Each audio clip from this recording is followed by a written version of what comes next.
Olá, seja bem-vindo a Andando com Gigantes, vidas que inspiram, e obrigado por nos acompanhar.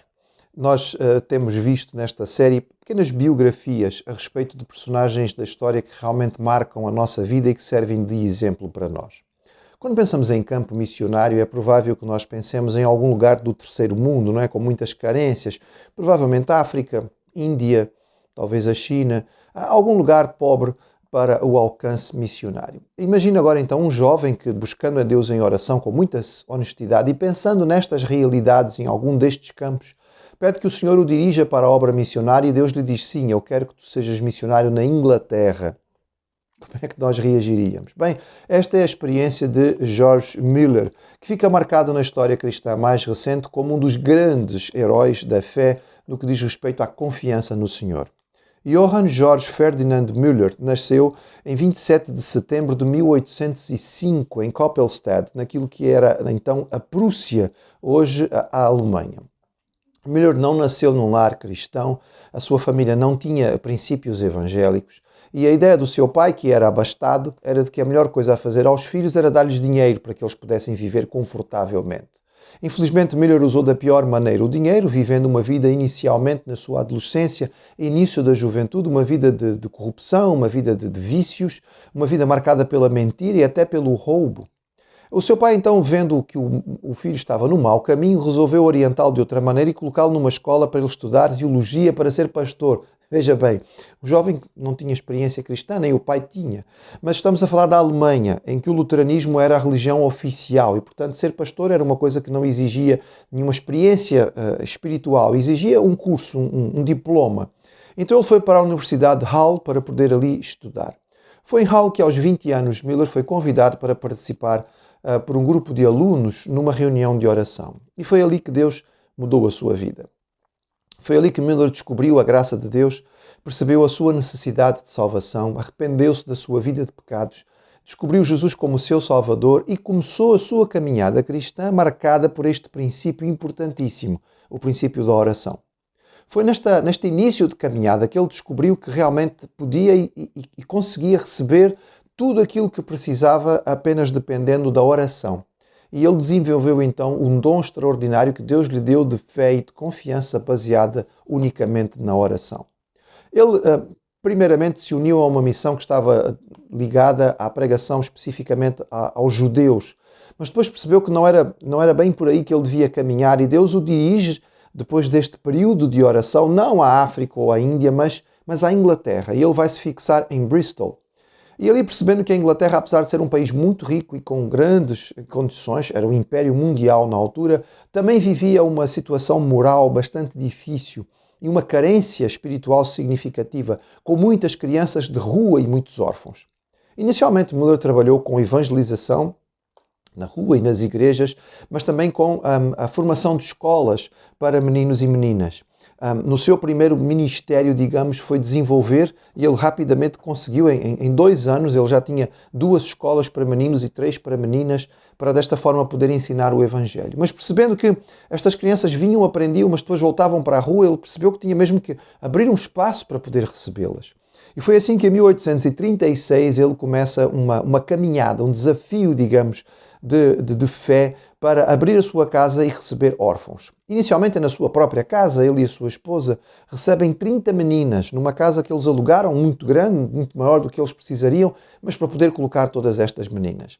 É desta época do seu ministério que vêm histórias lindíssimas, como por exemplo uma em que logo pela manhã ele e as crianças estão sentados a uma grandes mesas, não é? Onde eles tomavam as suas refeições, não havia pão, não havia leite, mas ele então leva as crianças em oração a agradecer a Deus pelas suas bênçãos e por aquilo que Deus ia providenciar. E enquanto oraram, bateu à porta o padeiro e veio dizer: olha, alguém passou na minha padaria e disse para eu vir aqui entregar 100 pães, então vocês precisam disto?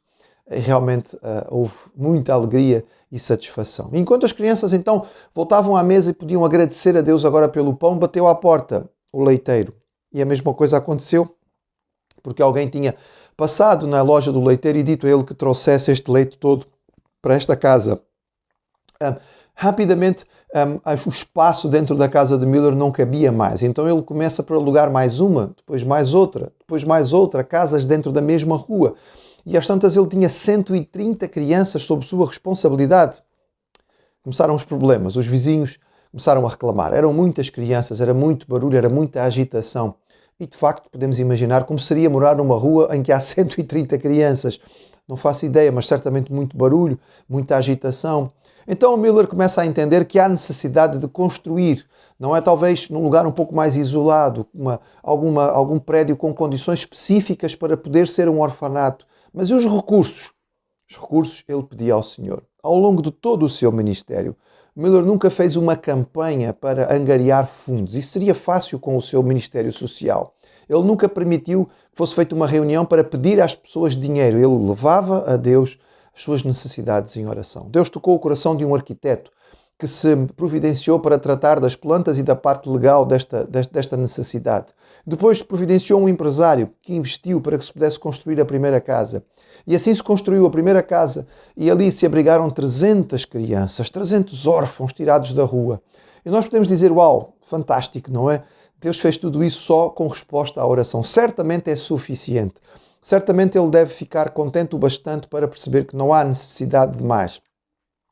Mas Miller continuou a orar e continuou a perceber que Deus o abençoava para que o seu ministério crescesse. Assim, em 1870, 30 e poucos anos depois de ter aberto a sua própria casa para colocar 30 meninas, eles tinham 5 prédios onde abrigavam 1.722 crianças órfãs. Miller estava chegando àquilo que seria a idade do repouso. Mas com 71 anos, quando já estava no seu segundo casamento, ficou viúvo, casou novamente em Cristo, ele percebeu que Deus o desafiava para um ministério de pregação itinerante, de evangelização e de edificação da igreja. Então, inicialmente, ele viajou pelo Reino Unido, país de Gales, Inglaterra, Escócia, Irlanda.